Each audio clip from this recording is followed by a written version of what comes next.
Good morning students, this is Poonam Khetan and I welcome to MKH video series. So students, कैसे हैं आप सब? ठीक हैं? चलिए स्टार्ट करते हैं हमारा chapter number 2. Even we are continuing this chapter. We have already completed 3 parts of this chapter, land, soil and water. ठीक है, बहुत ही इम्पॉर्टेंट चैप्टर है क्योंकि जो रिसोर्सेज के बारे में हम पढ़ रहे हैं तो सारे ही जो इम्पॉर्टेंट नेचुरल रिसोर्सेज हैं उनके बारे में हम वन बाय वन स्टडी कर रहे हैं। और आज हम पढ़ने वाले हैं natural vegetation and wild life resources. तो चलिए स्टार्ट करते हैं हमारा आज का topic natural vegetation and wild life. तो इससे पहले लैंड, सॉइल, वाटर, इन सब के बारे में हम स्टडी कर रहे थे और इनके बारे में हमने क्या समझा कि ये सब जो हैं वो क्या है, नेचुरल रिसोर्सेज हैं।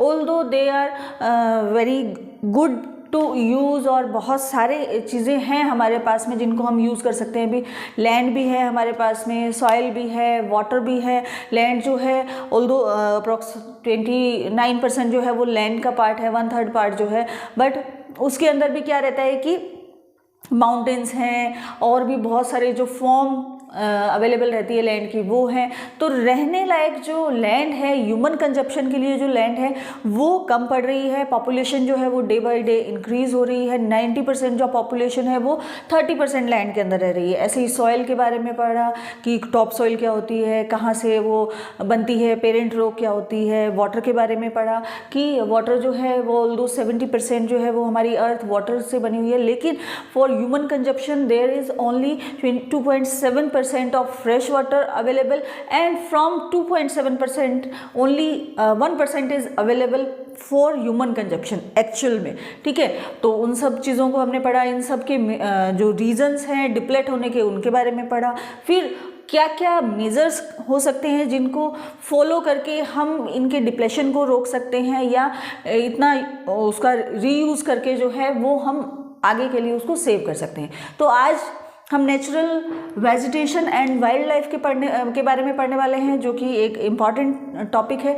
तो आपकी बुक के अंदर ऐसा कुछ स्टोरी काइंड ऑफ दी हुई है कि वो कुछ स्टूडेंट्स जो हैं वो जो एक एग्जीबिशन लगी हुई है वहाँ पे विज़िट करने जा रहे हैं। कुछ वो जो कि उस एग्जीबिशन में क्या हो रहा है कि इंडिया के और या फिर बहुत सारे पार्ट से अलग अलग टाइप के हैंडीक्राफ्ट्स एग्जीबिशन है। अब हैंडीक्राफ्ट्स का मतलब क्या होता है, कुछ ऐसी चीज़ें, कुछ ऐसी थिंग्स जो हैं जो कि हैंड से बने हों। जैसे कि इसके नेम से आपको क्लियर हो जाना चाहिए, हैंडीक्राफ्ट्स यानी ऐसा क्राफ्ट जो कि हैंडमेड हो, राइट, जिनको हाथों से बनाते हैं। तो अगर किसी चीज़ को आप हैंड से बनाते हैं तो डेफिनेटली उसमें टाइम बहुत ज़्यादा लगता है। तो इस तरीके की एग्जीबिशन लगती है और ये चीज़ें कंपैरेटिवली क्या मिलती हैं, महंगी मिलती हैं, ठीक है, कॉस्टली होती हैं।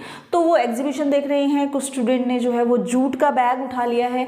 उस जूट को बैग के देख के उसको बहुत अच्छा लग रहा है, तो वो अपने टीचर से पूछ रही है कि ये किस चीज़ का बना है। देन टीचर सेड कि ये जूट का बना है। ऐसे ही जो वहाँ पे लैम्प शेड्स पड़े हैं, चेयर्स पड़ी हैं, उसके बारे में टीचर उनको बता रही हैं कि ये बैम्बू के बने हैं या डिफरेंट प्लांट्स से चीज़ों को कलेक्ट किया हुआ है और उनसे चीज़ें बनी है। और सदर्न जो एरिया है, नॉर्दर्न कुछ एरिया है जहाँ पे बहुत ज़्यादा रेन होती है, अच्छा ह्यूमिड क्लाइमेट रहता है, वहाँ पे बैम्बू जो है वो पेलेंटी के अंदर मिलते हैं। बहुत सारे बैम्बू जो है वो नेचुरली उग जाते हैं। तो उन चीज़ों से मिलके ये हैंडीक्राफ्ट जो है वो बने हैं। अब आप ये देखेंगे कि जो जूट है या जो बैम्बू से बनी हुई चेयर्स हैं या चीज़ें हैं, मोस्टली जो हैंडीक्राफ्ट्स होते हैं वो किससे बने होते हैं, जो नेचुरल चीज़ें रहती हैं ना उनसे प्लग करके और हैंडीक्राफ्ट्स बनते हैं। तो ये नेचुरल वेजिटेशन जो हैं वो बहुत इम्पॉर्टेंट पार्ट्स जो हैं वो हमारे इकोसिस्टम के अंदर प्ले करती हैं और बहुत ज़रूरी भी हैं एक बैलेंस बनाने के लिए।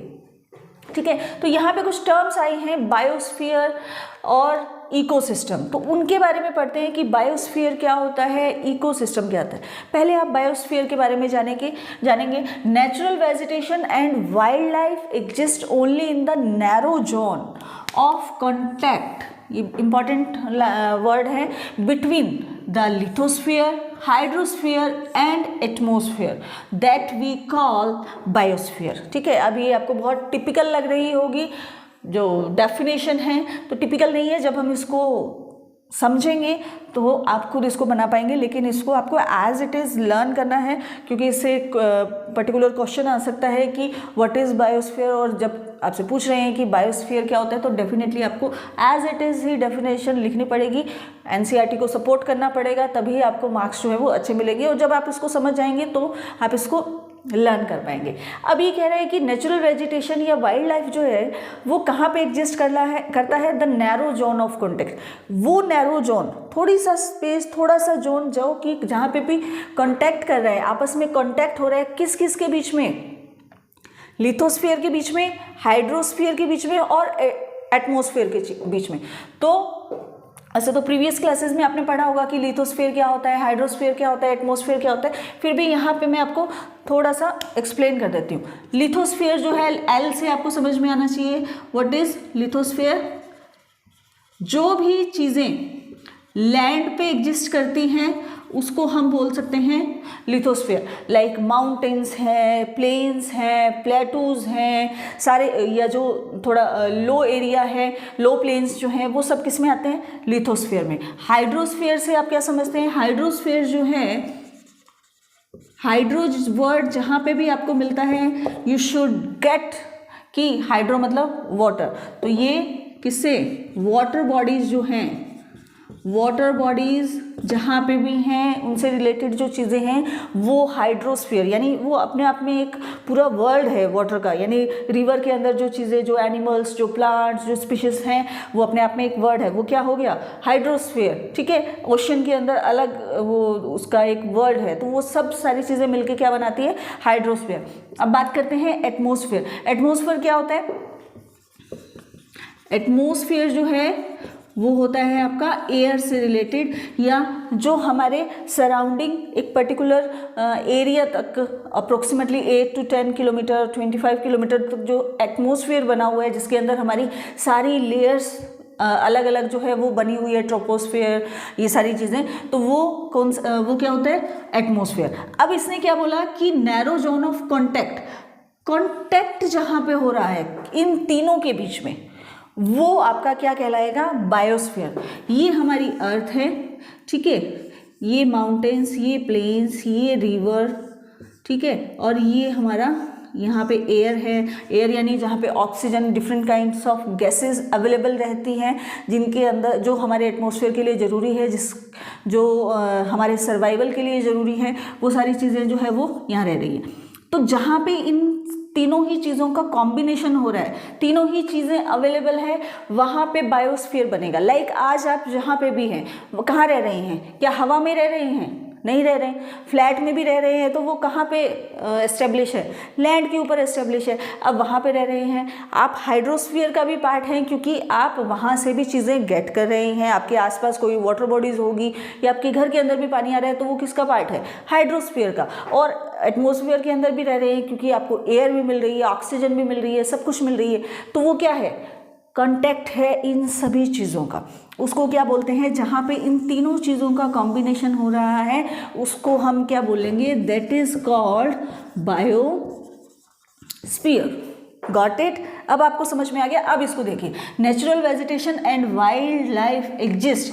नेचुरल वेजिटेशन जो है यानी जो प्लांट्स हैं, एनिमल या वाइल्ड लाइफ जो है, ये सारी चीज़ें कहाँ पे एग्जिस्ट करती हैं, जहाँ पे narrow zone of contact, narrow हो गया ना, अर्थ बहुत बड़ी है, एटमॉस्फेयर भी बहुत है, बहुत सारी चीज़ें हैं, लेकिन हम उस नैरो जोन की बात कर रहे हैं जहाँ पे ये तीनों का कांटेक्ट रहता है। ठीक है, तो लिथोस्फीयर, हाइड्रोस्फीयर और एटमॉस्फेयर, ये क्या हो गया आपका बायोस्फीयर। समझ में आया। अब बात करते हैं इकोसिस्टम की। ये भी बहुत इंपॉर्टेंट टर्म है और इकोसिस्टम देखेंगे आप इन बायोस्फीयर। अब इस बायोस्फीयर की बात कर रहे हैं, बायोस्फीयर अपने आप में होल हो गया। अब लिविंग बीइंग, जितने भी लिविंग बीइंग है, वो एनिमल्स हो सकते हैं, प्लांट्स हो सकते हैं, ह्यूमन बीइंग्स हो सकते हैं, आर इंटर रिलेटेड, एक दूसरे से इंटर रिलेटेड हैं। ठीक है, एंड इंटरडिपेंडेंट, इंटरडिपेंडेंट भी हैं, सिर्फ इंटर रिलेटेड नहीं है, एक दूसरे को जानते पहचानते ही नहीं हैं, हम इंटरडिपेंडेंट भी है। कैसे हैं वो भी समझाते हैं। On each other for survival, survive करने के लिए एक दूसरे से रिलेटेड भी हैं, डिपेंडेंट भी है। This life supporting system is known as ecosystem. ये जो सपोर्टिंग सिस्टम है, लाइफ सपोर्टिंग सिस्टम, वो क्या है? इकोसिस्टम है। कैसे? अब आप बोल रहे हैं कि इंटर रिलेटेड भी है, इंटरडिपेंडेंट भी है, कैसे? देखिए, आज हम हैं, ह्यूमन बींग्स हैं, हमें क्या फूड के लिए, अगर हम फूड की बात करें तो एज ए फूड आप क्या खाएंगे? या तो आप वेजिटेरियन हो सकते हैं या नॉन वेजिटेरियन हो सकते हैं, ठीक है। और कोई भी एक पर्सन जो है अगर नॉन वेजिटेरियन भी है तो वो कुछ तो वेज खाता ही होगा, ठीक है। फूड के लिए या तो हम वेज खाएंगे या हम नॉन वेज खाएंगे। और जो नॉन वेज खाते हैं उनको डेफिनेटली वेज तो खाना ही पड़ता है, कुछ ना कुछ पार्ट आपको वेज का भी लेना ही पड़ेगा। मान लीजिए नॉन वेज खा रहे हैं तो उसके अंदर हम अनियन भी डालते हैं, टोमेटो भी डालते हैं, तो वो क्या है? वेज है, ठीक है। तो वेज के लिए आपको किसके ऊपर डिपेंड करना पड़ेगा? प्लांट्स के ऊपर। नॉन वेज के लिए एनिमल्स पे, ठीक है। अब नॉन वेज के लिए नहीं भी करेंगे तो एनिमल्स पे हमें किसके लिए डिपेंड करना पड़ता है? फूड के लिए। कौन सा फूड? मिल्क चाहिए आपको, प्रोटीन चाहिए आपको। कहाँ से लेंगे? एनिमल से आएगा, एनिमल से जो मिलने वाले सोर्सेस हैं उनसे आएगा। अब जो प्लांट्स और एनिमल्स हैं, क्या वो अपने आप सर्वाइव कर सकते हैं? क्या उनको वो आपस में इंटरडिपेंडेंट नहीं है? क्या एनिमल्स जो फूड है वो कहाँ से मिलेगा?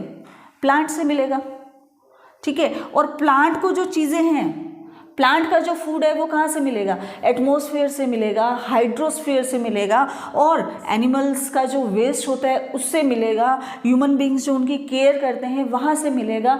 तो ये जो है ये एक फूड चेन का पार्ट है। फूड चेन में आपने पढ़ा होगा कि जो फ्रॉग होता है वो मतलब ये इंसेक्ट्स को खाता है, ठीक है। ये इंसेक्ट्स हैं, इंसेक्ट को कौन खा जाता है? फ्रॉग। फ्रॉग को कौन खा जाता है? स्नेक। स्नेक को कौन खा जाता है? कोई और बड़ा एनिमल, ठीक है, उसको कौन खा जाता है? स्नेक को मान लीजिए कोई ईगल खा गया, ठीक है, ईगल को कोई और बड़ा एनिमल खा जाएगा। इस तरीके से ये क्या चलती रहती है? फूड चेन चलती रहती है, ठीक है। तो ऐसे ही जो प्लांट्स हैं, प्लांट्स को एनिमल ने भी खा लिया, ठीक है, एनिमल को ह्यूमन बीइंग ने खा लिया। ह्यूमन बीइंग जो है वो प्लांट को फीड करते हैं, या उनकी वजह से उनको फीड मिल रहा है, या जो हम CO2 छोड़ रहे हैं, हम ह्यूमन बीइंग जो CO2 छोड़ते हैं वो उससे प्लांट्स जो हैं वो सर्वाइव करते हैं। प्लांट्स को सर्वाइव करने के लिए CO2 चाहिए, वो कहाँ से मिलेगी? ह्यूमन बीइंग से। ह्यूमन को ऑक्सीजन चाहिए, वो कहाँ से मिलेगी? प्लांट से। ऐसे ही इधर। तो ये क्या है? साइकिल है आपस में। अब आपको समझ में आया कि इंटर रिलेटेड क्यों है?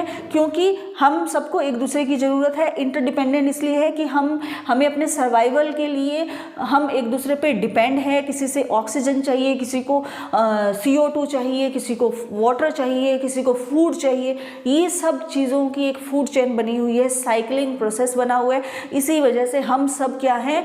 इंटरडिपेंडेंट हैं। और ये इंटरडिपेंडेंसी को ही ये सिस्टम जो है साइकिलिंग मैनर में चलता रहता है। लाइफ सपोर्टिंग है, सबकी लाइफ को सपोर्ट कर रहा है। ऐसा नहीं है कि सिर्फ ह्यूमन बीइंग की लाइफ को सपोर्ट कर रहा है, एनिमल्स के लिए भी इतना ही सपोर्टिव है, प्लांट्स के लिए भी इतना ही सपोर्टिव है, सभी लिविंग बीइंग के लिए सपोर्टिव है। इस सिस्टम को क्या कहते हैं? इकोसिस्टम। समझ में आ गया? बायोस्फीयर जो कि 3 जो जोन है उनका कॉन्टेक्ट है, लिथोस्फीयर का, हाइड्रोस्फीयर का, एटमॉस्फेयर का। लिथोस्फीयर मीन्स लैंड, हाइड्रो मतलब वाटर, एटमॉस्फेयर मतलब एयर। इन तीनों का जहाँ कॉम्बिनेशन होता है वो क्या बन गया? बायोस्फीयर। और इस बायोस्फीयर के अंदर जब लिविंग बीइंग जो है इंटर रिलेटेड है, इंटरडिपेंडेंट है, और इस लाइफ सपोर्टिंग सिस्टम को क्या बोलते हैं? इकोसिस्टम, ठीक है। जैसे स्टार्टिंग में पढ़ रहे थे कि जो स्टूडेंट्स हैं वो एग्जीबिशन के अंदर जा रहे हैं, डिफरेंट काइंड्स ऑफ चीज़ें देख रहे हैं जिसके अंदर वो अलग अलग प्लांट से बनी हुई है। तो आप देखेंगे कि इन सब चीज़ों से हमें मिलता क्या है? हम नेचुरल वेजिटेशन, वाइल्ड लाइफ की बात कर रहे हैं। तो हम क्यों बात कर रहे हैं? उनकी इम्पॉर्टेंस क्या है हमारी लाइफ के अंदर, उसके बारे में पढ़ते हैं। तो let's talk about vegetation and wild life, यानी प्लांट्स के बारे में पढ़ते हैं। सो वेजिटेशन है या वाइल्ड लाइफ है, दोनों ही बहुत ही वैल्यूएबल रिसोर्सेज हैं। क्यों रिसोर्सेज हैं, पहले प्लांट्स के बारे में पढ़ते हैं। प्लांट्स जो है वो हमें क्या क्या प्रोवाइड करते हैं।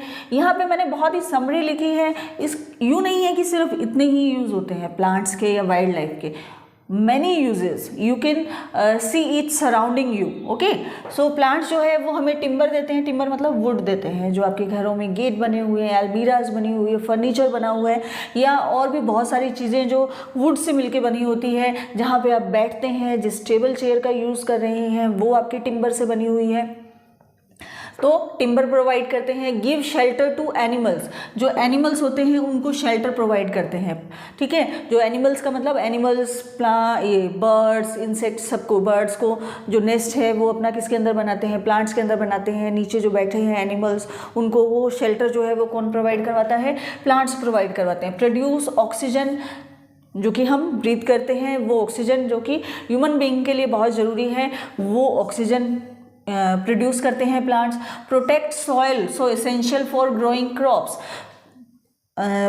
जो हम वाटर के अंदर, सॉइल के अंदर भी पढ़ रहे थे कि ट्रीज़ यानी प्लांट्स जो हैं वो बहुत ज़रूरी है सॉइल को रिटेन करने के लिए, उसकी फर्टिलिटी रिटेन करने के लिए, या उसके इरोजन को रोकने के लिए ये प्रोटेक्ट करते हैं सॉइल को, जो कि बहुत ज़रूरी है क्रॉप्स को ग्रो करने के लिए। Storage of underground water, underground जो वाटर है उसको भी स्टोर करने के लिए, उसको होल्ड करने के लिए, रिटेन करने के लिए क्या ज़रूरी है, प्लांट्स ज़रूरी हैं। कितनी ही चीज़ें प्रोवाइड करवाते हैं, फ्रूट्स, नट्स, लेटेक्स, ऑयल, गम, मेडिसिनल प्लांट्स आते हैं बहुत सारे। गिलोय का जैसे आपने प्लांट सुना होगा, तुलसी का प्लांट सुना होगा, नीम जो है, कितने ही प्लांट्स ऐसे हैं जिनसे मेडिसिन बनती हैं, हर्बल चीज़ें बनती हैं, तो मेडिसिनल यूज़ में आता है। इवन जिस पेपर पे आप लिख रहे हैं, नोट्स बना रहे हैं, वो पेपर भी किससे बना है, प्लांट से मिलके बना है। एज आई टोल्ड यू कि ये बहुत ही लिमिटेड मैंने यूजेस बताए हैं, ये आपकी बुक के अंदर दिए हुए हैं। अदरवाइज अगर आप देखेंगे तो आसपास की जितनी भी चीज़ें हैं उनमें से कुछ ना कुछ पार्ट जो है वो प्लांट का आप यूज़ कर रहे हैं। तो इस तरीके से वेजिटेशन जो है वो बहुत ज़रूरी है सबके लिए, इकोसिस्टम के लिए। और इकोसिस्टम में आपको पता है क्या क्या चीज़ें आती हैं, ठीक है। फिर बात करते हैं वाइल्ड लाइफ की। अब वाइल्ड लाइफ जो है वो क्या क्या इंक्लूड करता है, और एनिमल्स को भी इंक्लूड कर रहा है, बर्ड्स को भी कर रहा है, इंसेक्ट्स को भी कर रहा है, इवन जो एक्वेटिक एनिमल्स है या एक्वेटिक फॉर्म ऑफ लाइफ है वो भी इंक्लूड होती है वाइल्ड लाइफ के अंदर, ठीक है। अब ये क्या क्या चीज़ें प्रोवाइड करवाते हैं, they provide us milk, meat, hides मतलब स्किन बोल सकते हैं इसको एनिमल्स की आप, वुल, ठीक है, मिल्क लेते हैं आप, एग लेते हैं, प्रोटीन फाइबर्स जो हैं वो सारा मिलता है, मीट मिल रहा है, वुल इवन जो है वो भी हम एनिमल से लेते हैं, बीज जो हैं उससे आप हनी लेते हैं, और ये जो है जो बर्ड्स हैं या इंसेक्ट्स जो हैं वो किसमें, पॉलिनेशन ऑफ फ्लावर्स, ये आपको सिस्टम आई थिंक पता होगा। पॉलिनेशन ऑफ फ्लावर्स मतलब आप जब कहीं ट्रैवल करते हैं, आपने देखा होगा आसपास में भी जब आप घर से बाहर निकलते हैं तो हो सकता है छोटे छोटे जो प्लांट्स हैं वो आपको उगे हुए दिखे, या आप जब ट्रैवल कर रहे हैं तो रोड साइड आप देखेंगे कुछ ट्रीज़ उगे हुए हैं, उनके आसपास जो घास उगी हुई है वो कहाँ से आ रही है। और जो इंसेक्ट्स होते हैं या जो बर्ड्स हैं, इंसेक्ट स्पेशली, वो क्या कर रहे हैं, और ये जो बीज होती हैं पॉलिनेशन करने में हेल्प करती है फ्लावर्स के अंदर। कैसा होता है कि जो भी प्लांट है या फ्लावर्स हैं उसके अंदर से वो उसका जो एक्सट्रैक्ट है या जो उसका सीड बोल सकते हैं वो क्या करती है, वहाँ से दूसरी जगह ट्रांसफ़र करती है, या एक जगह से दूसरी जगह लेके जाती हैं, आप उनके साथ में चला जाता है, तो उससे क्या होता है और भी बहुत सारे प्लांट्स जो हैं वो ग्रो करते हैं। और फ्लावर्स के अंदर जो पॉलिनेशन होना चाहिए, यानी जिसकी वजह से फ्लावर्स जो हैं वो उगते हैं, ग्रो करते हैं, वो भी किसकी वजह से होता है, बर्ड्स की वजह से या इंसेक्ट्स की वजह से।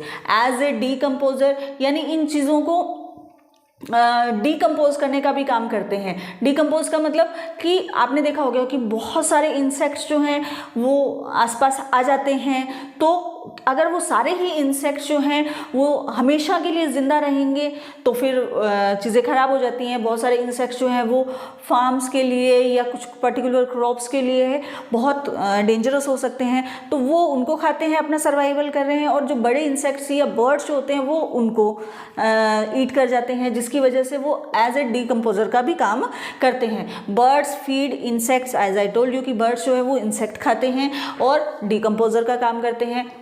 वल्चर जो है, वल्चर, गिद्ध का नाम सुना है? घर में बड़े बुजुर्ग होंगे आपके दादा दादी या कुछ मम्मी पापा भी, आप उनसे पूछ सकते हैं। वल्चर जो होते हैं यानी गिद्ध होते हैं, या कुछ और भी ऐसे एनिमल्स होते हैं, लाइक क्रो भी है उसमें से। तो ये क्या है? स्क्वेंजर है। स्क्वेंजर वो होते हैं जो डेड एनिमल्स होते हैं उनका जो फ्लैश होता है उसको खा जाते हैं वो लोग। तो ये जो है ये क्या खाता है? वल्चर जो है वो लाइव स्टॉक यानी जो एनिमल्स जिनको हम स्पेशली ये डोमेस्टिकेट करते हैं या कुछ ऐसे एनिमल्स जो हैं वो मर जाते हैं, जो वाइल्ड एनिमल्स भी हैं, तो वो मर जाने के बाद में अब जो ह्यूमन बीइंग हैं उनका तो हम लोगों को पता होता है, तो क्या करते हैं जो रिलेटिव्स होते हैं, तो जैसा भी उनके रिचुअल्स होते हैं, किसी को जलाना होता है तो वो जला देते हैं, किसी को बरीड करना रहता है तो वो वैसा कर देते हैं, तो जो भी सिस्टम है। लेकिन जो एनिमल्स हैं उनके साथ में ऐसा नहीं होता है, और जो फॉरेस्ट में या कुछ इस तरीके के जो डोमेस्टिकेटेड नहीं है उनके साथ में क्या होता है कि जहाँ भी वो डेड हो गए हैं, तो फिर ये जो वल्चर है या जो इस तरीके के और बर्ड्स या स्क्वेंजर हैं वो क्या करते हैं, इन लाइव स्टॉक को यानी जो डेड एनिमल का फ्लैश होता है उसको खा जाते हैं, और as a vital cleanser of environment का रोल प्ले करते हैं। वाइटल क्लींजर ही हो गया। अगर वो नहीं खाएंगे, जो डेड एनिमल्स हैं उनको नहीं खाएंगे, तो क्या होगा? वो एनवायरनमेंट के अंदर पूरी गंदगी फैल जाएगी, पूरा एटमॉस्फेयर गंदा हो जाएगा उससे, या और बहुत सारी डिजीज़ हो सकती हैं। तो उसको डीकम्पोज करने का काम जो है वो ये स्क्वेंजर करते हैं। ठीक है। सो ऑल एनिमल्स, चाहे वो बड़े एनिमल्स हैं, चाहे वो स्मॉल एनिमल्स हैं, चाहे वो इतना सा फ्लाई ही क्यों ना है, हर किसी का अपना एक काम है, कोई ना कोई काम दिया हुआ है, वो किसी चीज़ को खाता है या खाती है, उसको कोई और खा जाता है। इस तरीके से ये साइकिल चलता रहता है, एक दूसरे को कंपोजिशन का काम चलता रहता है। तो सभी ही एनिमल्स जो हैं वो इम्पॉर्टेंट रोल प्ले करते हैं इस इकोसिस्टम को मेंटेन करने के लिए, उसके अंदर बैलेंसिंग करने के लिए। अब फॉरेस्ट के अंदर भी जो एनिमल्स होते हैं, हम भी छोटे होते थे तो हम समझते थे कि लॉयन का, टाइगर का क्या रोल है। ठीक है, यूँ सोचते थे कि वो लॉयन मर रही हैं, टाइगर मर रहे हैं, तो वो तो डेंजरस है हमारे लिए, तो क्यों ना उनको मार ही दिया जाए, हम क्यों रखते हैं उनको। बट ऐसा नहीं है, हर चीज़ का एक बैलेंस होता है। देखिए, फॉरेस्ट हमारे लिए ज़रूरी है, ये आपको समझ में आया। फॉरेस्ट बहुत ज़रूरी है हर चीज़ के लिए, चाहे आप वाटर के पॉइंट ऑफ व्यू से देखिए, चाहे लैंड के पॉइंट ऑफ व्यू से, चाहे सॉइल के पॉइंट ऑफ व्यू से, हर चीज़ के लिए फॉरेस्ट या जो प्लांट्स हैं वो बहुत ज़रूरी हैं। और फॉरेस्ट के अंदर भी बैलेंस बनाने के लिए, उसका एक नेचुरल एनवायरनमेंट देने के लिए वाइल्ड लाइफ भी बहुत ज़रूरी है। अगर वहाँ पे वाइल्ड लाइफ नहीं होगी तो उस वेजिटेशन का कोई मीनिंग नहीं है। सभी एक दूसरे के साथ, क्या बताया मैंने, इंटरडिपेंडेंट हैं। वो इंटरडिपेंडेंसी के कारण ही वाइल्ड लाइफ भी ज़रूरी है, नेचुरल वेजिटेशन भी ज़रूरी है। ठीक है, तो अब ये इंपॉर्टेंस और कुछ यूजेस थे नेचुरल वेजिटेशन और वाइल्ड लाइफ के। तो अब पढ़ते हैं डिस्ट्रीब्यूशन ऑफ वेजिटेशन। तो जो वेजिटेशन हम लोगों को मिल रही है, नेचुरल वेजिटेशन जो प्रोवाइड की है नेचर ने हमें, वो उसका डिस्ट्रीब्यूशन किस किस तरीके से हो सकता है, कितने पार्ट्स में उसको डिवाइड किया गया है। The growth of vegetation depends, जो ग्रोथ हो रही है, आपने देखा होगा जिस भी एरिया में आप रहते हैं, क्या वहाँ पे और जहाँ पे आपकी नानी का घर है या कहीं दादी का घर है या बुआ का घर है, जिसका भी घर है, क्या वहाँ की वेजिटेशन और आप जिस एरिया में रह रहे हैं वहाँ की वेजिटेशन में कोई डिफरेंस नहीं है। या कोई आपका फ्रेंड जो है वो दूसरे रीजन के अंदर रहता है, मान लीजिए आप साउथ एरिया में रहते हैं, आप कोई का फ्रेंड जो है वो राजस्थान में रह रहा है, क्या सबकी वेजिटेशन एक जैसी है? क्या हर जगह के प्लांट्स एक जैसे हैं? क्या हर जगह के एनिमल्स एक जैसे हैं? नहीं, वो डिफरेंट होते हैं। तो डिफरेंट क्यों है? तो डिफरेंट जो उनकी ग्रोथ है या उनकी जो डिफरेंशिएशन है वो किस पे डिपेंड करता है? टेम्परेचर पे और मॉइस्चर पे। मतलब कि उस पर्टिकुलर एरिया में टेम्परेचर कितना है, सन की रेज कितनी आ रही है, क्या ओवरऑल एवरेज जो है वहाँ पे टेम्परेचर रहता है, और मॉइस्चर जो है वो कितना रहता है, यानी रेनफॉल पे आप इसको बोल सकते हैं कि रेनफॉल कैसा रहता है। ठीक है, और भी बहुत सारे फैक्टर्स होते हैं, बट मेजर फैक्टर्स जो है वो ये दो होते हैं। तो चलिए इनको हमने 3 पार्ट में डिवाइड किया है। मेजर टाइप ऑफ वेजिटेशन, ठीक है, मेजर टाइप जो है वो क्या हो सकते हैं, फॉरेस्ट के अंदर आपको वेजिटेशन मिलती है, ग्रासलैंड जो होती हैं, जो घास के मैदान होते हैं वहाँ पे आपको मिलती है, कुछ स्क्रब्स यानी झाड़ियों के रूप में मिलती है, और एक एरिया होता है टुंड्रा, उसके बारे में अभी बताऊंगी कि व्हाट इज दिस। तो इन 4 टाइप्स के अंदर जो है वो वेजिटेशन आपको मिलती है मेजरली।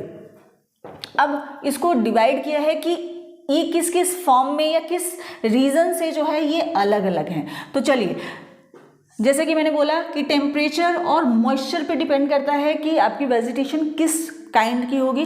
तो जिन एरियाज़ के अंदर हैवी रेनफॉल रहता है, जहाँ पे हैवी रेनफॉल रह रहा है, वहाँ की वेजिटेशन कैसी होगी। जैसे कि आप माउंटेन्स एरिया के अंदर जाते हैं, हिली एरिया के अंदर जाते हैं, हाँ, इंडिया की अगर बात करें तो हम HP यानी हिमाचल प्रदेश की बात करें तो वहाँ पे बहुत अच्छा रेनफॉल रहता है, ठीक है, बहुत ज़्यादा रेनफॉल रहता है। तो आप मुझे बताइए कि वहाँ की वेजिटेशन के में क्या डिफरेंस है हमारे यहाँ पे, जहाँ पे भी आप रह रहे हैं वहाँ की वेजिटेशन में।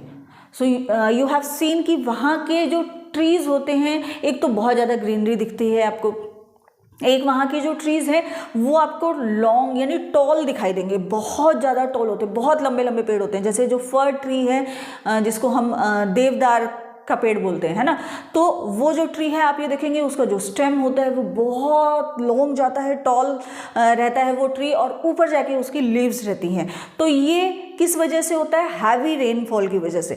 जितनी भी वेजिटेशन है या चाहे एनिमल्स की भी बात करें, जो क्लाइमेट रीजन है ना, आपका जो क्लाइमेट है उस पर्टिकुलर रीजन का, उसकी वजह से उनका जो बॉडी स्ट्रक्चर है, उनकी जो फिजिकल जो चेंजेस रहते हैं वो उस रीजन की वजह से ही रहते हैं। तो यही हैवी रेनफॉल की वजह से वहाँ के जो ट्रीज हैं वो क्या होंगे, बहुत टॉल होंगे, बहुत लंबे होंगे। तो एक तो ह्यूज रेन नहीं, ह्यूज ट्री,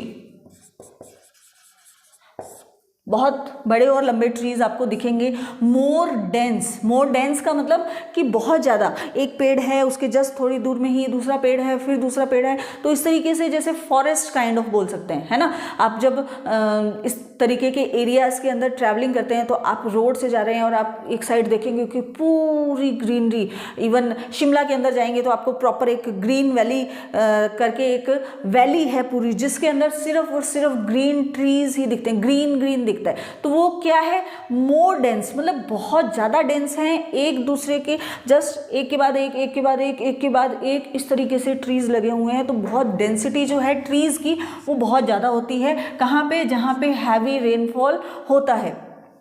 अब नेक्स्ट चलते हैं मॉडरेट रेनफॉल। मॉडरेट का मतलब ना कम ना ज़्यादा, ठीक ठाक बारिश हो रही है, अच्छी हो रही है, थोड़ी कम भी हो रही है, हैवी रेनफॉल से थोड़ा कम रहता है लेकिन फिर भी अच्छी बारिश हो रही है। तो वहाँ पे आपको ग्रास लैंड मिलेंगे, ठीक है, बहुत लॉन्ग या टॉल जो ट्रीज रहते हैं वो यहाँ पे कम मिलते हैं, ग्रास लैंड मिलते हैं, रेन हो रही है और टेम्परेचर भी अच्छा आ रहा है तो इसकी वजह से ग्रास लैंड तो आपको मिलेंगे। लेस डेंस रहते हैं, ट्रीज रहते हैं लेकिन लेस डेंस रहते हैं, यानी बहुत दूर दूर एरिया में आपको ट्रीज मिलेंगे, इतने डेंस नहीं रहते हैं, ठीक है।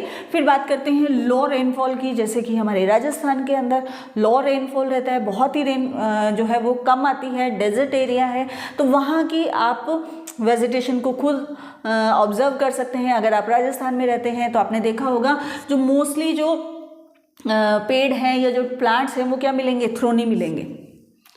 थ्रोनी मतलब कांटेदार, ठीक है। अब जो थ्रोन्स है ना वो भी अपने आप में क्या है, एक लीव्स हैं, ठीक है। अब ये लीव्स जो हैं उनको क्या चाहिए, पानी चाहिए, वाटर चाहिए, तो वो कम पानी ये इनको मिल रहा है, इसकी वजह से ये जो लीव्स हैं ये थ्रोन के अंदर कन्वर्ट हो जाती हैं, ठीक है। तो ये जो थ्रोनी श्रब्स या स्क्रब्स जो हैं वो जहाँ पे रेनफॉल कम हो रहा है वहाँ की वेजिटेशन की एक कैरेक्टरिस्टिक है। डीप रूट्स रहती हैं, बाकी जो रूट्स हैं वो आपको ज़्यादा इस तरीके से स्प्रेड मिलेंगी बट बहुत ज़्यादा डीप नहीं मिलेगी। क्यों, क्योंकि जो मॉइस्चर है वो यहीं पे सॉइल के ऊपर तक ही, ऊपर टॉप लेयर में आपको मॉइस्चर मिल रहा है जहाँ पे मॉडरेट रेनफॉल हो रहा है या फिर हैवी रेनफॉल हो रहा है। लेकिन अगर लो रेनफॉल की बात करें तो यहाँ की जो वेजिटेशन होती है वो डीप रूट रहती है, इनकी रूट जो है वो डीप रूट होती हैं। अब आप इसका रीज़न बताइए, आप बताइए मुझे रीज़न, खुद बता पाएंगे कि क्यों होता है ऐसा। जब मैं यहाँ पे बोल रही हूँ कि ऊपर तक रहती है क्योंकि मॉइस्चर यहाँ पे अवेलेबल है, पानी अच्छे से यहाँ पे सॉइल के अंदर डीपली भी जाता है, ऊपर तक भी अवेलेबल है। जब हम बात कर रहे हैं लो रेनफॉल की, तो इट मीन्स वहाँ की सॉइल के अंदर मॉइस्चर कम है या ना के बराबर है, इसलिए इनको मॉइस्चर लेने के लिए इनकी जो रूट्स हैं वो डीप तक जाती हैं, ताकि ये वहाँ से सॉइल से या नीचे अर्थ से जो है ज़मीन से पानी खींच सके, मॉइस्चर खींच सके। तो इनकी डीप रूट्स रहती हैं, ये इसकी कैरेक्टरिस्टिक होगी। फिर आते हैं आपकी थ्रोनी लीव्स, ये मैंने बता ही दिया। थ्रोनी लीव्स जो हैं वो इसलिए होती हैं, या वैक्सी लीव्स होती हैं। अब वैक्सी लीव्स कैसे, अब मुझे ये बताइए, कोई भी चीज़ का आप वैक्स ले लीजिए, कोई चीज़ ले लीजिए आप, ठीक है, एक लीफ लीजिए, लीफ के ऊपर थोड़ा सा वैक्स लगा दीजिए, ठीक है। अब उस वैक्स के ऊपर पानी डालिए। अब पानी डालेंगे तो क्या होगा कि वो जो वैक्स है ना वो एज इट इज़ पड़ी रहेगी, पानी जो है, वाटर जो है वो इधर से निकल जाएगा, इधर से निकल जाएगा। होता है ना ऐसा, क्यों होता है? ताकि लो रेनफॉल हो रहा है, हीट यानी टेम्परेचर बहुत ज़्यादा है, तो टेम्परेचर की वजह से क्या होगा, इवेपोरेशन होगा। तो इवेपोरेशन की वजह से जितना थोड़ा बहुत बेचारे इन प्लांट्स को जो लो रेनफॉल एरिया में रहते हैं, उनका जितना भी मॉइस्चर है वो उस लीव से वो क्या करेंगे, इवेपोरेट हो जाएगा। तो इसीलिए मोस्टली क्या होती है, वैक्सी लीव्स होती हैं, वैक्स उनका सरफेस रहता है, ताकि मॉइस्चर जो है वो टेम्परेचर की वजह से इवेपोरेट नहीं हो, ठीक है। तो ये सब चीज़ें क्या है, ये मैंने यहाँ लिखा कि रिड्यूस लॉस ऑफ मॉइस्चर, ताकि जो मॉइस्चर का लॉस है वो कम से कम हो, इसीलिए थ्रोनी लीव्स रहती हैं, वहाँ से मॉइस्चर जाता नहीं है, वो आगे सूखे हुए कांटे हैं बेचारे, कहाँ से आपको मॉइस्चर देंगे। तो इसलिए वो सन जो रहता है वो सोचता है कि तुम लोगों के पास तो ऑलरेडी पानी नहीं है, चलो मैं क्या करूँगा तुम्हारा मॉइस्चर लेके, और कुछ अपने आप को प्रोटेक्ट भी रखते हैं ये। तो ये क्या होता है, मॉइस्चर को रिड्यूस लॉस होता है। इस तरीके की क्वालिटी जो है वो लो रेनफॉल एरिया के अंदर की वेजिटेशन के अंदर रहती है। अब बात करते हैं टुंड्रा वेजिटेशन। टुंड्रा वेजिटेशन यानी जो बहुत ही कोल्ड एरिया है, पोलर रीजन है, जहाँ पे सिर्फ और सिर्फ बर्फ़ दिखाई देती है, ठीक है। रेन होती है लेकिन कैसी होती है, वो आइस के रूप में ही होती है। तो जहाँ पे भी आप देखेंगे सिर्फ और सिर्फ बर्फ़ दिखाई देगी, आपको आइस दिखाई देंगी। तो यहाँ का जो एरिया होता है वहाँ पे वेजिटेशन बहुत कम होती है,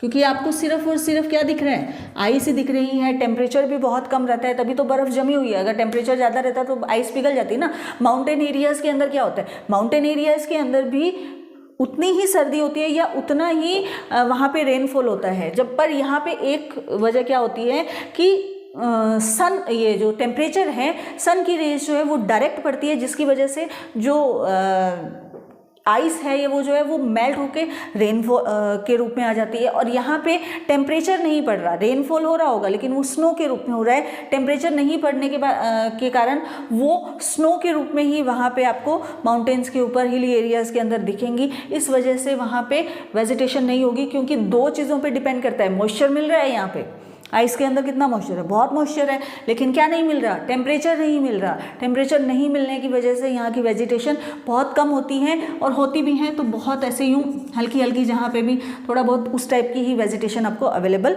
रहेंगी, ठीक है। तो ये था major types of vegetation. Depend करता है दो फैक्टर पे, टेम्परेचर पे और मॉइस्चर पे, ठीक है।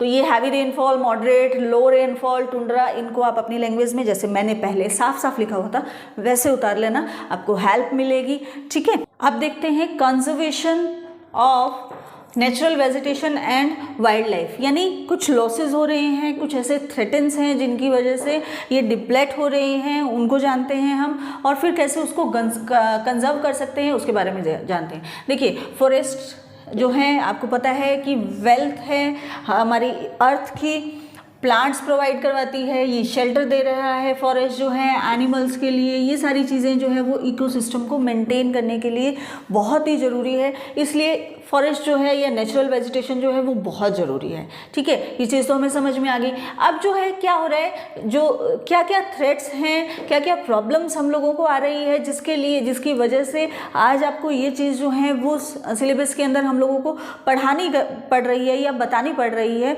तो जहाँ पे प्रॉब्लम है वही आप चीज़ें बताएंगे ना आपको, क्योंकि बहुत सारी चीज़ें जो है वो बहुत बढ़िया चल रही है तो उसके बारे में हम बहुत ज़्यादा बात नहीं करते हैं, क्योंकि ठीक है ओके चल रहा है, लेकिन जहाँ पे ज़्यादा हम लोगों को कंसर्न की ज़रूरत है वो वहाँ पे है जहाँ पे कुछ प्रॉब्लम्स हम लोगों को फेस करनी पड़ रही है। तो क्या हो रहा है कि क्लाइमेट के अंदर चेंज आ रहा है, किसकी वजह से आ रहा है कि ह्यूमन जो है वो बहुत इंटरफेरेंस कर रहा है।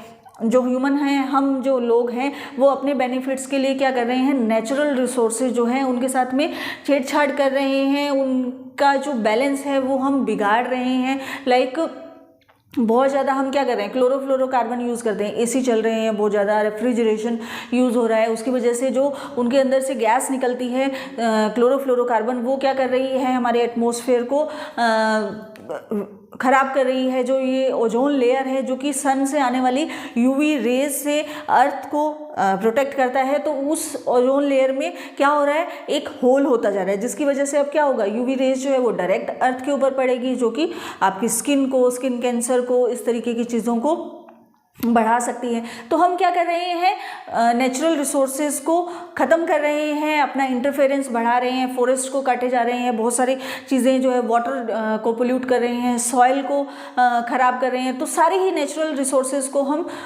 वेस्ट करने की कोशिश कर रहे हैं, जिसकी वजह से क्या हो रहा है, जो लॉस ऑफ नेचुरल हैबिटेट्स, अगर हम पर्टिकुलर इस टॉपिक की बात करें, नेचुरल वेजिटेशन की बात करें या वाइल्ड लाइफ की बात करें, तो ह्यूमन इंटरफेरेंस की वजह से क्या हो रहा है, जो नेचुरल हैबिटेट्स हैं उनका लॉस हो रहा है। यानी जो एनिमल्स हैं, जो फॉरेस्ट के अंदर रहने वाले एनिमल्स हैं, या जो प्लांट्स से इनसे रिलेटेड जो है वो एनिमल्स हैं, उनका क्या हो रहा है, जो नेचुरल हैबिटेट है, यानी जो नेचुरल घर है उनका, वो उसका लॉस हो रहा है। ठीक है, प्लांट्स जो हैं वो ख़त्म हो रहे हैं, उनका लॉस हो रहा है, एनिमल्स का लॉस हो रहा है। ये सारी चीज़ें ह्यूमन इंटरफेरेंस की वजह से हो रहा है, क्लाइमेट के अंदर चेंज हो रहा है। अब मैनी स्पीशीज़ का मतलब ऐसे स्पीशीज़ के अंदर प्लांट्स और एनिमल्स दोनों ही आ रही हैं, वो क्या है, इंडेंजर्ड है या एक्सटिंक्ट हो चुकी है। एक्सटिंक्ट का मतलब तो ऐसी स्पीशीज़ जैसी जो कुछ ऐसी प्लांट के टाइप, ठीक है, या एनिमल्स के टाइप जो कि ख़त्म ही हो चुके हैं दुनिया से। ठीक है, उनको वो अब देखने को ही नहीं मिलते हैं हमें, उनकी जो एक्सटिंक्शन है वो ही ख़त्म हो गई हैं, वो अब यहाँ पे एग्जिस्ट ही नहीं करते। या फिर कई ऐसी स्पीशीज़ हैं जो कि इंडेंजर्ड हैं, यानी कि ख़त्म होने वाले हैं। जैसे कि टाइगर के बारे में हम बात करते हैं, जो कई अलग पार्क बनाए गए हैं, उनके अंदर स्पेशली उनको प्रोटेक्ट किया जाता है कि कोई भी उनको मारे नहीं, क्योंकि कुछ ऐसी स्पीशीज़ हैं जो कि इंडेंजर्ड हैं, यानी ख़त्म होने वाली हैं। तो रीज़न हम जान ही चुके हैं, ह्यूमन इंटरफेरेंस। ठीक है, अब और कुछ और रीजंस हैं जिनकी वजह से ये सारी एक्टिविटी हो रही है कि चीज़ें जो है वो इंडेंजर्ड हो रही हैं या एग्जिस्ट ही नहीं कर पा रही हैं। क्या क्या रीज़न है, डिफॉरेस्टेशन, फॉरेस्ट जो है वो कट रहे हैं, धीरे धीरे डिफॉरेस्टेशन हो रहा है, सॉइल इरोजन हो रहा है, एक्चुअल में डिफॉरेस्टेशन की वजह से ही सॉइल इरोजन होता है, वही इसका रीज़न है। कंस्ट्रक्शनल एक्टिविटी हो रही है, हम फॉरेस्ट की जो लैंड है, फॉरेस्ट को काटते चले जा रहे हैं, वहाँ पे कंस्ट्रक्शन करते जा रहे हैं, बड़ी बड़ी बिल्डिंग्स बनाते हैं, मॉल बनाते हैं, जो फार्म्स हैं उनको कट करते जा रहे हैं, सिटीज़ जो हैं वो बढ़ती जा रही है, विलेजेस जो है वो छोटे होते जा रहे हैं, जिसकी वजह से भी फॉरेस्ट कटते जा रहे हैं। ठीक है, तो मेन रीज़न अगर आप देखेंगे ना तो यही आएगा, डिफॉरेस्टेशन, जिसकी वजह से ये सारी एक्टिविटी हो रही है। ठीक है, एक मेन रीज़न है फॉरेस्ट फायर जो है, वो भी एक बहुत बड़ा रीज़न है, जिसकी वजह से क्या होता है कि पूरे के पूरे जो फॉरेस्ट होते हैं वो ही फायर हो जाते हैं, जल जाते हैं, तो वो बहुत ही मुश्किल हो जाता है काम। सुनामी जो है, लैंडस्लाइड, ये तीनों जो हैं, ये दोनों तो एटलीस्ट क्या है, नेचुरल डिजास्टर बोल सकते हैं या नेचुरल फैक्टर बोल सकते हैं, बाकी जो है वो मोस्टली क्या है, ह्यूमन फैक्टर्स हैं। चलिए बात करते हैं फॉरेस्ट फायर। फॉरेस्ट फायर जो है, फॉरेस्ट फायर क्या है, एक तो नेचुरल तरीके से हो सकती है। किसकी तरीके से क्या रीज़न है? लाइटनिंग जो होती है, बिजली गरजती है ना, जब बारिश होती है बहुत ज़्यादा तो बिजली कड़कती है। तो क्या होता है कि जब इस तरीके की चीज़ें, जब बिजली चमकती है या गरजती है तो वो फॉरेस्ट के अंदर कुछ ऐसी पार्टिकल्स वहाँ पे रहते हैं, तो वो वहाँ पे अगर गिर रही है तो एक छोटी सी भी अगर क्रैक लग गया है वहाँ पे फायर का, तो भी वो पूरी आग जो है वो फैल जाती है। तो एक बड़ा रीज़न जो है वो क्या है फॉरेस्ट फायर का? लाइटनिंग, नेचुरल लाइटनिंग जो है। दूसरा रीज़न है केयरलेसनेस ऑफ पीपल, मतलब लोग जो है वो बहुत केयरलेस होते हैं। क्या करते हैं कि सूखी पत्तियाँ होती हैं बहुत सारी, ठीक है, वो क्या होती हैं एक साथ इकट्ठी हो जाती हैं हवा की वजह से। लोग, क्योंकि रोड तो बनी हुई है ही साइड में, तो किसी रीज़न से मान लो घूम रहे हैं वहाँ पे, या कुछ इस तरीके का सिगरेट या माचिस के जो एक स्टिक है बुझाने के बाद में भी अगर आपने किसी कहीं पे लग गई है और अगर थोड़ी सी भी चिंगारी लगी तो वो क्या होता है पूरे जंगल में, पूरे फॉरेस्ट में फैल जाती है। और फॉरेस्ट की जो फायर है उसके लिए तो फेमस है कि अगर कुछ बात है वो पूरे जंगल की आग की तरह फैल गई। तो इसका मतलब जो फॉरेस्ट फायर है वो एक जगह अगर लग गई है तो क्या फॉरेस्ट का मतलब क्या कि वहाँ पे ट्रीज जो हैं, ये जो वेजिटेशन है वो बहुत डेंस है, एक दूसरे से अटैच हैं, जुड़ी हुई हैं। एक जगह अगर आग लग गई तो वो एक जगह से आग होती हुई पूरे जंगल के अंदर फैल सकती है। तो कई बार जो पीपल हैं, जो लोग हैं आसपास के या इधर उधर से जा रहे हैं, वो क्या करते हैं, उनकी केयरलेसनेस की वजह से भी फॉरेस्ट फायर जो है वो हो जाती है। एक purposely caused by local inhabitants, जो वहाँ के पर्टिकुलर फॉरेस्ट के अंदर ही या उसके आसपास के एरिया के अंदर रहने वाले जो कुछ लोग होते हैं वो पर्पसफुली कुछ इस तरीके की चीज़ें करते हैं। क्या रीज़न है वो नहीं पता, लेकिन वो पर्पसफुली करते हैं, जानबूझ के उसके अंदर आग लगाते हैं। या मिसचीव्स भी होते हैं, कोई बहुत शरारती लोग होते हैं या सिर्फ इंजॉय करने के लिए कुछ इस तरीके की चीज़ें कर देते हैं, तो उसकी वजह से जो वो वजह है वो भी एक मिसचीफ है, उसका एक रीज़न होता है। आपकी बुक के अंदर बहुत सारे कुछ पेपर्स की कटिंग दी हुई है जिसके अंदर कैलिफोर्निया की फॉरेस्ट फायर के अंदर की बात की हुई है। आपने देखा न्यूज़पेपर की अगर कटिंग्स की आप देखोगे तो उसमें देखेंगे कि कितने ही लोग मर गए हैं, कितने दिनों तक वो फायर जो है वो जलती रही है। और उसमें एक बच्चे ने वहाँ पे एडमिट किया है कि यस, मैंने इधर से जाते जाते जो है वो मैच बॉक्स की जो स्टिक थी उसको जलती हुई इस तरीके से फेंक दिया था, जिसकी वजह से वो फायर जो है वो पूरे जंगल के अंदर फैल गई है। तो ये रीज़न है, तो इसको केयरलेसनेस बोल सकते हैं। उस बच्चे ने जानबूझ के किया क्या नहीं, लेकिन वो फायर जो है वो फैल गई, जिसकी वजह से बहुत ज़्यादा नुकसान हुआ, पूरा जंगल जल गया और उस फॉरेस्ट के अंदर रहने वाले एनिमल्स, बर्ड्स, जो भी वहाँ की स्पीशीज थी वो सब खत्म हो गई। ठीक है, तो अब क्या क्या मेजर्स कर सकते हैं? देखिए, जो लाइटनिंग है ना उसका तो कोई इलाज नहीं है, क्योंकि ये नेचुरल फिनोमिना इसको बोल सकते हैं, नेचुरल फैक्टर है, इस पर हमारा कोई भी कंट्रोल नहीं है। बट कुछ मेजर्स हम कर सकते हैं, प्रिवेंशन कर सकते हैं थ्रू एजुकेशन। एक तो लोगों को जो ये केयरलेसनेस की वजह से लोग जो हैं वो फॉरेस्ट फायर का रीज़न बनते हैं, तो एजुकेशन के थ्रू आप उनको बता सकते हैं। जैसे आज हम आपको बता रहे हैं, आपके सिलेबस के अंदर है, ये क्या है, ये अवेयरनेस ही तो है, ये एजुकेशन ही तो है। हम आपको बता रहे हैं कि ये एक रीज़न हो सकता है। ठीक है, तो आपको अब समझ में आ गया कि ये एक रीज़न हो सकता है, तो नेक्स्ट टाइम कभी भी आप फॉरेस्ट में जाएंगे तो ये एक्टिविटी एटलीस्ट आप नहीं करेंगे। ठीक है, मेजर जो चीज़ हो सकती है वो क्या है, detection of fire, well network होकर कुछ इस तरीके की ऑब्जर्वेशन की जाए, कुछ इस तरीके का डिटेक्शन सिस्टम लगाया जाए, सर्विलेंस सिस्टम हो, जिससे कि जो पॉइंट्स हैं जहाँ पे इस तरीके की खतरा ज़्यादा रहता है, यानी जो एरिया मान लीजिए रोड साइड में ज़्यादा फॉरेस्ट पड़ रहा है, तो अंदर तो जंगल में जल्दी से लोग नहीं जाते हैं, लेकिन उस रोड पे चल रहे हैं, वहाँ से गाड़ियाँ निकल रही हैं, तो वहाँ से कुछ एक रीज़न हो सकता है जिसकी वजह से फॉरेस्ट के अंदर फायर हो सकता है। तो वहाँ पे कुछ ऐसे सर्विलेंस लगा दिए जाएं जिससे कि पता चल जाए कि लोग जो हैं वो ये चीज़ें नहीं करें, या अगर कोई कर रहा है तो वो नॉलेज में आ जाए। नेटवर्क जो है वो बहुत स्ट्रॉन्ग होना चाहिए। अगर कहीं पे भी मान लीजिए किसी रीज़न की वजह से हो गया है, वहाँ पे आग लग गई है, तो नेटवर्क इतना स्ट्रॉन्ग होना चाहिए, कम्युनिकेशन इतना स्ट्रॉन्ग होना चाहिए कि आप झट से जो भी वहाँ की अथॉरिटी है उनको आप इन्फॉर्म करो और उस आग को वहीं पे बुझा दिया जाए, ऑफ कर दिया जाए, ताकि वो पूरे फॉरेस्ट के अंदर नहीं फैले। पेट्रोलिंग मतलब पेट्रोल करती है ना, पुलिस पेट्रोल करती है, पेट्रोल मतलब मूवमेंट रखना, ठीक है, गश्त करना, तो उस तरीके से पेट्रोलिंग से है जो आप पता लगा सकते हैं कि कहीं ऐसा कुछ हो तो नहीं रहा, ठीक है। तो ये तो हो गया फॉरेस्ट फायर से रिलेटेड पॉइंट। अब है मेजर कंसर्न, इससे रिलेटेड कुछ चीज़ें आ सकती हैं, पूरा क्वेश्चन आ सकता है कि फॉरेस्ट फायर के रीज़न क्या क्या हैं और उससे बचने के क्या क्या मेजर्स हो सकते हैं, तरीके हो सकते हैं। फिर आते हैं मेजर कंसर्न, एक वर्ड आ रहा है पोचिंग। पोचिंग जो वर्ड है ये ऑलमोस्ट हंटिंग जैसा ही है, लेकिन उसके मीनिंग थोड़े से अलग हैं। हंटिंग के अंदर क्या होता है कि जब आप किसी एनिमल को मार रहे हो और उसको मार के खा रहे हो तो उसको आप हंटिंग बोलते हैं, लेकिन पोचिंग जो है वो इसका थोड़ा सा ब्रॉड मीनिंग है।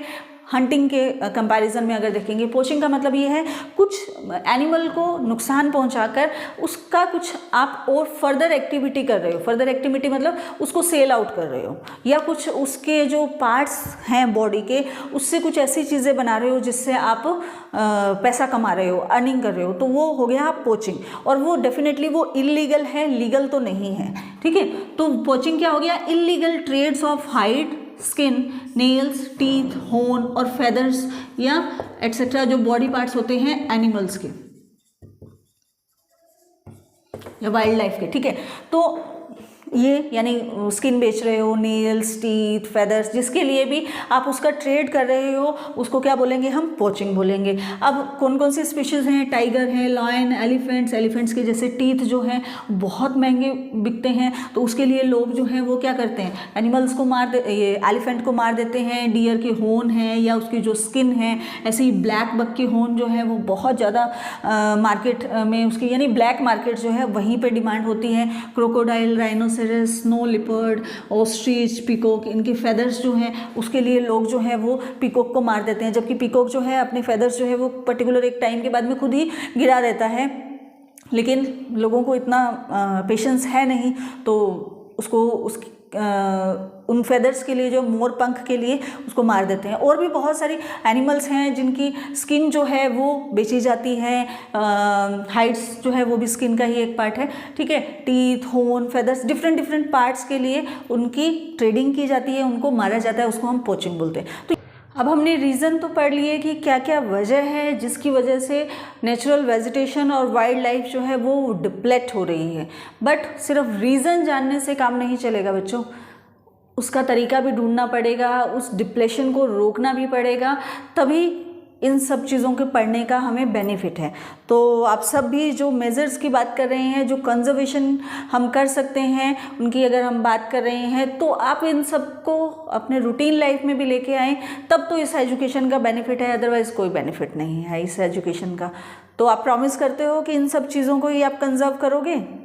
तो चलिए थोड़ा सा नेचुरल वेजिटेशन के कंजर्वेशन के बारे में भी हम पढ़ते हैं। देखिए कंजर्वेशन कैसे कर सकते हैं कि आप नेचुरल वेजिटेशन को बचा सकें या वाइल्ड लाइफ को बचा सकें, तो कुछ नेचुरल जो पार्क्स जो हैं वो आप डेवलप कर सकते हैं, वाइल्ड लाइफ सेंचुरी या बायोस्फीयर रिजर्व्स। ये क्या होते हैं, देखिए स्टूडेंट्स, जो प्रॉपर नेचुरल एनवायरनमेंट होता है ना वो डेवलप किया जाता है। एक तो होता है ज़ू देखा है आपने, चिड़ियाघर जिसको बोलते हैं, उसमें हम जाते हैं, आपने देखा होगा कि जो एनिमल्स हैं वो जो इस तरीके का केज बना होता है, इसके अंदर एनिमल रखे हुए हैं, तो हमें तो वो भी गलत ही लगता है, क्योंकि वो क्या है, ऑल्दो उन्होंने पूरा अपनी तरफ से कोशिश की होती है कि ट्रीज़ हैं या जैसा जिस एनवायरनमेंट के अंदर वो रहते हैं वो प्रोवाइड करवाया जाए, लेकिन वो नेचुरल तो नहीं है, वो आर्टिफिशियल क्रिएट किया हुआ है, नेचुरल नहीं है। तो ज़ू जो है वो एक ऑप्शन,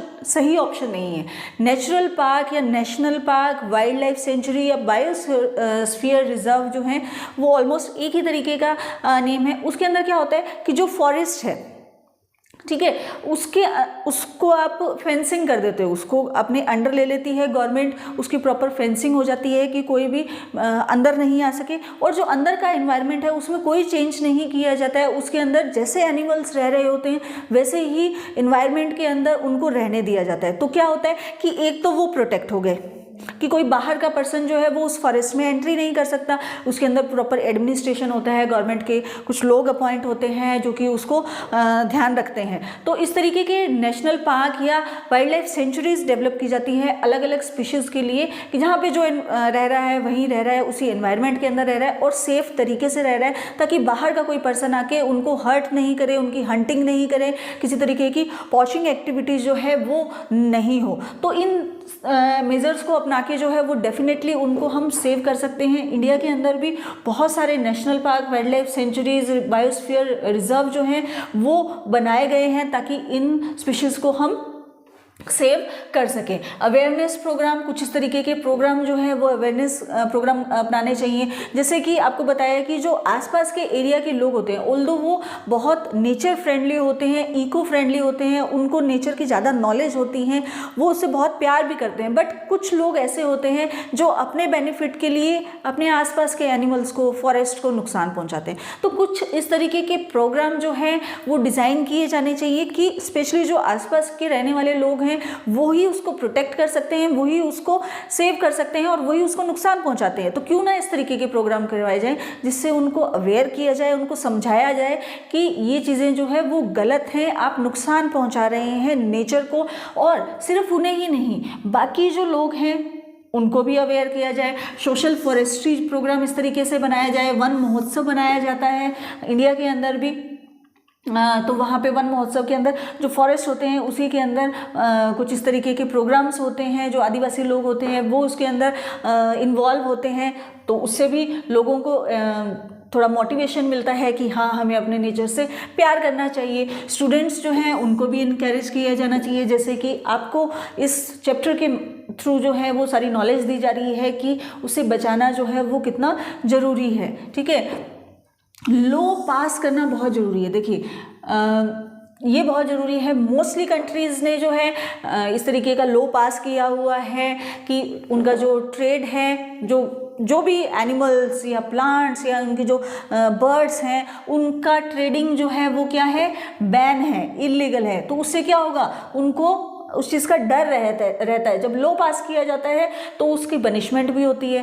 ठीक है, तो पनिशमेंट होती है तो फिर लोगों को थोड़ा डर रहता है कि नहीं, ऐसा करने से अगर हम पकड़े गए तो नुकसान हो सकता है, तो वो बहुत ज़रूरी है। इंडिया के अंदर भी आपको पता होगा तो जो वाइल्ड एनिमल्स हैं, चाहे वो टाइगर हैं, डियर हैं, लॉयन हैं, सभी को इवन डोमेस्टिकेट करना, उनको पालना या उनको मारना, हंटिंग करना, पॉचिंग करना सब ही इलीगल हैं। जो हमारा नेशनल बर्ड है पीकॉक, उसको भी आप नहीं पाल सकते हो और ना ही उसको मार सकते हो, तो सब ये इलीगल हैं। तो उससे कहीं ना कहीं थोड़ा सा बैन लगा है, लोगों में थोड़ा डर है।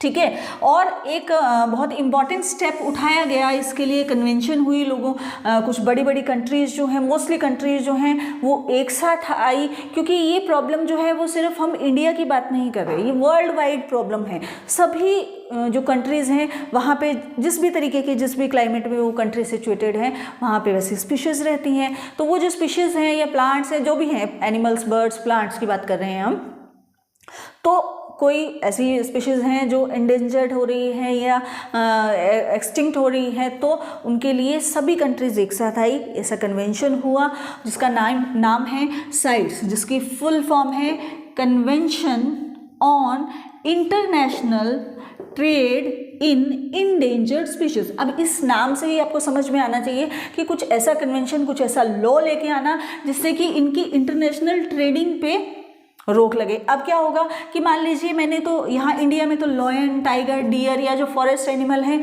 उनको मारने पे बैन लगा दिया, लेकिन कुछ कंट्री हैं वो बैन नहीं लगाती, वो कहती है ठीक है जी, नो इशू, हमें उनकी स्किन चाहिए, हमें उनके टीथ चाहिए, हमें उनके हॉर्न चाहिए।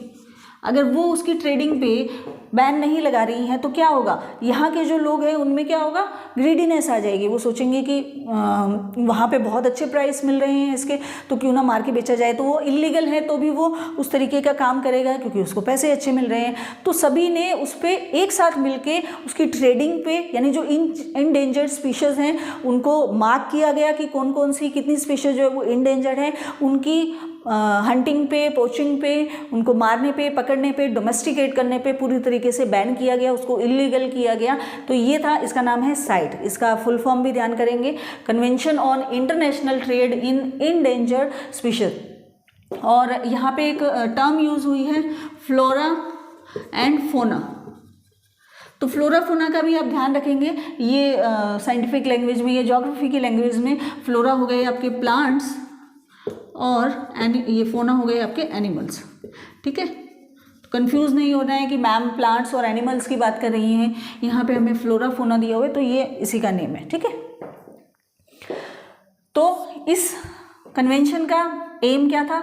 To ensure that international trade in specimens, wild animals and plants जो है वो रोक लगा दी जाए, उसको बैन कर दिया जाए। और मैंने जैसे बोला ना कि कुछ इंडेंजर्ड स्पीशीज़ को उन्होंने मार्क किया है कि कौन सी स्पीशीज़ जो है वो आगे आने वाले टाइम में ख़त्म हो सकती है, तो उसको हम सेव करके रखें या उनकी ब्रीडिंग जो है वो और ज़्यादा उनको हम बढ़ाएं, उनकी जो नंबर ऑफ वो स्पीशीज़ हैं उनको बढ़ाने की कोशिश की जा रही हैं। तो वहाँ पे 5000 स्पीशीज़ जो हैं एनिमल्स की मार्क की गई है और 28,000 जो है प्लांट्स जो हैं वो प्रोटेक्ट किए गए हैं।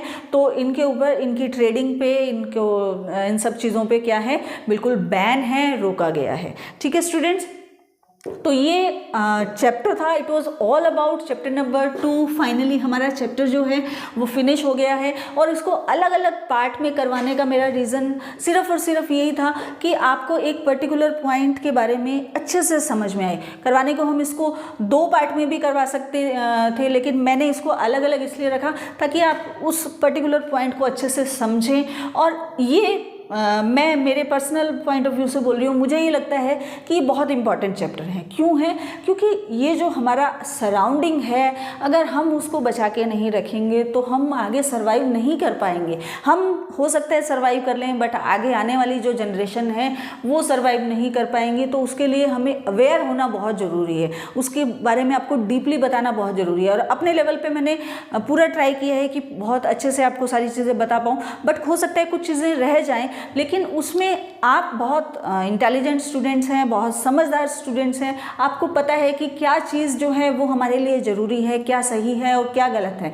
आप जो आज की जनरेशन है वो उसको बहुत बढ़िया तरीके से समझ सकती हैं। और मैं ये मान के चलती हूँ कि अगर आप इस चीज़ को समझेंगे तो आगे आने वाली जनरेशन को के अंदर भी आप इस लेगेसी को पास कर पाएंगे। तो आई विश कि आप इन सब चीज़ों की वैल्यू समझें और सिर्फ इस चैप्टर को रीड करने के पर्पज़ से या सिलेबस के पर्पज़ से ही नहीं पढ़े, इन सभी मेजर्स को, इन सभी चीज़ों को अपनी रूटीन लाइफ के अंदर लेके आएँ और बाकी लोगों को भी अवेयर करें कि इन सब चीज़ों से हम के लिए अवेयर हों, बचाएं चीज़ों को। वाटर जो है वो वेस्ट नहीं करें, ट्रीज़ लगाएं ज़्यादा से ज़्यादा, जो हमारी नेचर है उसको हम लव करें, उसको हम प्यार करें। और क्योंकि इस नेचर की वजह से ही हम सब हैं। ठीक है, तो I hope you like this video. मिलते हैं नेक्स्ट वीडियो में। Till then thank you students, have a nice day.